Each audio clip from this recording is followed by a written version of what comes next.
ക്ഷീരശ്രീ പോർട്ടലിൽ രജിസ്റ്റർ ചെയ്യുവാനായി kshree.kerala.gov.in എന്ന പോർട്ടൽ സന്ദർശിക്കുക. വെബ്സൈറ്റിന്റെ വലതുവശത്ത് മുകളിലായി കാണുന്ന രജിസ്ട്രേഷൻ എന്ന മെനുവിൽ ക്ലിക്ക് ചെയ്യുക. തുടർന്നു വരുന്ന വിൻഡോയിൽ ആധാർ നമ്പരും മൊബൈൽ നമ്പറും എൻ്റർ ചെയ്തതിനു ശേഷം താഴെ കാണുന്ന ചെക്ക് ബോക്സിൽ ക്ലിക്ക് ചെയ്യുക. തുടർന്ന് സെൻഡ് OTP എന്ന ബട്ടണിൽ ക്ലിക്ക് ചെയ്യുക. മൊബൈൽ നമ്പറിൽ ലഭിച്ചിരിക്കുന്ന OTPയും നൽകിയിരിക്കുന്ന ക്യാപ്ചയും എൻ്റർ ചെയ്തതിനു ശേഷം വെരിഫൈ എന്ന ബട്ടൺ ക്ലിക്ക് ചെയ്യുക. യൂസർ ടൈപ്പ് സെലക്ട് ചെയ്തതിനു ശേഷം പ്രൊസീഡ് എന്ന ബട്ടൺ ക്ലിക്ക് ചെയ്യുക. തുടർന്നു വരുന്ന വിൻഡോയിൽ പ്രൊഫൈൽ എന്ന സെക്ഷനിൽ കർഷകനെക്കുറിച്ചുള്ള വിവരങ്ങൾ എൻ്റർ ചെയ്തതിനു ശേഷം ഫോട്ടോയും ആധാർ കാർഡും ബാങ്ക് പാസ്ബുക്കും അപ്ലോഡ് ചെയ്യുക.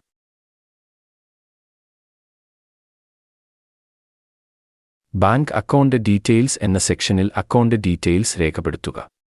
കമ്മ്യൂണിക്കേഷൻ അഡ്രസ് എന്ന സെക്ഷനിൽ അഡ്രസ് രേഖപ്പെടുത്തുക. തുടർന്ന് കർഷകന്റെ കോൺസ്റ്റിറ്റ്യുവൻസി രേഖപ്പെടുത്തുക. ക്ഷീരസംഘത്തിൽ പാൽ നൽകുന്നു എങ്കിൽ എസ് എന്ന് രേഖപ്പെടുത്തി സൊസൈറ്റി ഏതാണെന്ന് സെലക്ട് ചെയ്യുക. വിവരങ്ങളെല്ലാം നൽകിയതിനു ശേഷം താഴെ കാണുന്ന സബ്മിറ്റ് എന്ന ബട്ടൺ ക്ലിക്ക് ചെയ്യുക.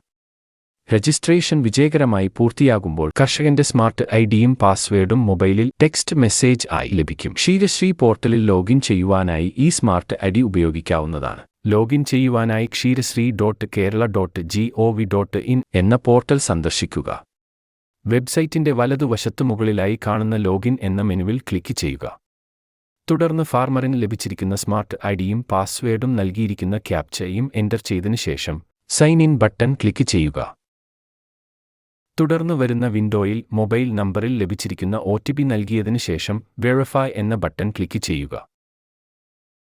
ലോഗിൻ ചെയ്തതിനു ശേഷം ഇടതുവശത്തുള്ള ഫാർമർ എന്ന സെക്ഷനിലെ മൈ പ്രൊഫൈൽ എന്ന മെനു ക്ലിക്ക് ചെയ്ത് കർഷകനെക്കുറിച്ചുള്ള വിവരങ്ങൾ എഡിറ്റ് ചെയ്യാവുന്നതാണ്. ലാൻഡ്, ലൈവ് സ്റ്റോക്ക് തുടങ്ങിയ വിവരങ്ങൾ എഡിറ്റ് ചെയ്യാനായി ഫാർമർ സെക്ഷനിലെ മൈ അസറ്റ് മെനു സന്ദർശിച്ച് ആവശ്യമായ മാറ്റങ്ങൾ വരുത്താവുന്നതാണ്. ക്ഷീരശ്രീ പോർട്ടൽ വഴി അപേക്ഷ സമർപ്പിക്കുന്നതിനായി സ്കീംസ് എന്ന മെനുവിൽ ന്യൂ എന്ന സബ് മെനു സെലക്ട് ചെയ്ത് വരുന്ന വിൻഡോയിൽ അപേക്ഷ സമർപ്പിക്കേണ്ട പദ്ധതിയുടെ ആക്ഷൻ എന്ന കോളത്തിലെ അപ്ലൈ ബട്ടൺ ക്ലിക്ക് ചെയ്ത് അപേക്ഷിക്കേണ്ട പദ്ധതി ഘടകത്തിന് ചേർന്നുള്ള അപ്ലൈ ബട്ടൺ ക്ലിക്ക് ചെയ്യുക.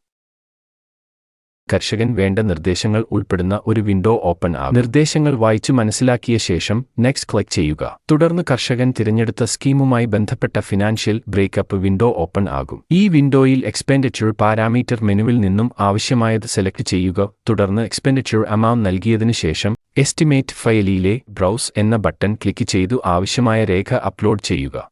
സേവ് ബട്ടൺ അമർത്തുമ്പോൾ നൽകിയ വിവരങ്ങൾ താഴെ കാണാവുന്നതാണ്. തുടർന്ന് ഐ അഗ്രി എന്ന ചെക്ക് ബോക്സ് ബട്ടൺ ക്ലിക്ക് ചെയ്തതിനു ശേഷം പ്രൊസീഡ് എന്ന ബട്ടൺ ക്ലിക്ക് ചെയ്യുക. തുടർന്ന് വരുന്ന വിൻഡോയിൽ കർഷകൻ ഒരു ആപ്ലിക്കേഷൻ ഫോം ആണ് ലഭ്യമാകുന്നത്. സ്കീം അഡ്രസ്സും പെർമനന്റ് അഡ്രസ്സും ഒരുപോലെ ആണെങ്കിൽ സ്കീം അഡ്രസ്സിന് താഴെയായി കാണുന്ന ചെക്ക് ബോക്സിൽ ക്ലിക്ക് ചെയ്യുക. പദ്ധതി നടപ്പിലാക്കുന്ന സ്ഥലത്തിന്റെ അഡ്രസ് സ്കീം അഡ്രസ് ആയി നൽകുക. തുടർന്ന് ബാങ്ക് ഡീറ്റെയിൽസ് ശരിയാണെന്ന് പരിശോധിച്ചതിനു ശേഷം കൺഫേം ബാങ്ക് എന്ന ബട്ടൺ ക്ലിക്ക് ചെയ്യുക. തുടർന്ന് ലൈവ് സ്റ്റോക്ക് ഡീറ്റെയിൽസ് പരിശോധിച്ചതിനു ശേഷം കൺഫേം ലൈവ് സ്റ്റോക്ക് എന്ന ബട്ടൺ ക്ലിക്ക് ചെയ്യുക. തുടർന്ന് ലാൻഡ് ഫോർ ഫോഡർ കൾട്ടിവേഷൻ എന്ന സെക്ഷനിലെ ചെക്ക് ബോക്സ് ക്ലിക്ക് ചെയ്തതിനു ശേഷം സെലക്ടഡ് ലാൻഡ് ഫോർ സ്കീം എന്ന ടെക്സ്റ്റ് ബോക്സിൽ ഡീറ്റെയിൽസ് എൻ്റർ ചെയ്യുക. തുടർന്ന് കൺഫേം ഫോഡർ എന്ന ബട്ടൺ ക്ലിക്ക് ചെയ്യുക. മാൻഡേറ്ററി ഡോക്യുമെന്റ്സ് നിർബന്ധമായും അപ്ലോഡ് ചെയ്യണം. ഡോക്യുമെന്റ് സൈസ് 1 MBയിൽ കുറവായിരിക്കണം. തുടർന്ന് നൽകിയിരിക്കുന്ന ഡിക്ലറേഷൻ വായിച്ചു നോക്കിയതിനു ശേഷം ചെക്ക് ബോക്സിൽ ക്ലിക്ക് ചെയ്യുക. തുടർന്ന് സേവ് ആസ് ഡ്രാഫ്റ്റ് എന്ന ബട്ടൺ ക്ലിക്ക് ചെയ്യുക. ആപ്ലിക്കേഷൻ ശരിയായി രേഖപ്പെടുത്തിയിട്ടുണ്ടെങ്കിൽ ഡ്രാഫ്റ്റ് സേവ്ഡ് സക്സസ്ഫുള്ളി എന്ന മെസ്സേജ് കാണാവുന്നതാണ്. തുടർന്ന് വരുന്ന വിൻഡോയിൽ സബ്മിറ്റ് എന്ന ബട്ടൺ ക്ലിക്ക് ചെയ്യുക. ഈ ആപ്ലിക്കേഷൻ കർഷകന്റെ ഡാഷ്ബോർഡിൽ സബ്മിറ്റഡ് എന്ന് കാണാവുന്നതാണ്.